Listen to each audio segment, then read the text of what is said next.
bienvenidos al Porrón Canalla. Lo acabamos de inaugurar hace apenas 15 días y bueno, es un concepto muy sencillo donde lo que pretendemos es acercar el mundo del bocadillo al cliente joven, que fundamentalmente lo tiene ya un poco olvidada en esa memoria, en ese genoma del bocadillo que los de mi generación tenemos, y apartarnos, si cabe la expresión, de toda esa corriente nueva que nos llega, de tanta hamburguesa, tanta pizza y tanto kebab. Así que bienvenidos al templo del bocadillo.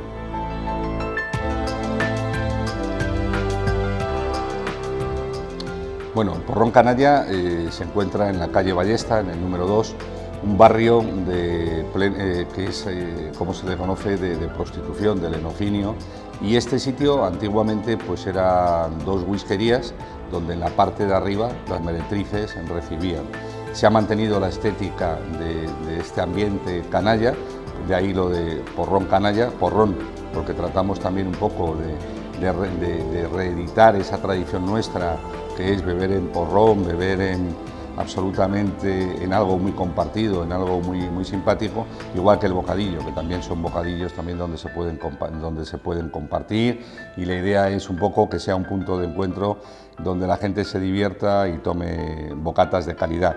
Para acompañar esta calidad de los bocadillos nos hemos, vamos a decir, unido con tres marcas fundamentales. Una que es Arturo Sánchez, que es el que nos aporta los embutidos de alta calidad, son la cuarta generación de empresarios de Guijuelo. Frinsa, que están haciendo una inversión y una dedicación total por el mundo de la lata. Yo llevo años diciendo que el mundo de la lata es un mundo muy complejo, donde la calidad es muy importante, y Frinsa ha hecho un gran trabajo. Y por último también la cuarta generación de panaderos, Paco de Viena la Baguette, que con este proceso de masas madre, fermentaciones largas y en frío, nos ofrece unos panes que conjuntamente con el interior pues, tenemos el bocadillo perfecto, o casi perfecto, que diría yo. Los porrones es un poco el elemento de transmisión de la gente, pasarse el porrón para pasárselo bien.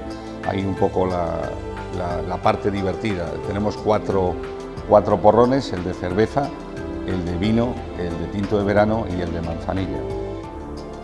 Simplemente quería invitaros a que vengáis, a que comprobéis si todo esto que os he comentado es cierto, es divertido, y para ello nada mejor que coger un grupo de amigos, pasaros, disponeros a disfrutar de un buen rato de bocadillos y a mancharos al principio con el porrón, que lo paséis bien, y aquí os espero en vuestra casa, en el Porrón Canalla, Ballesta número 2.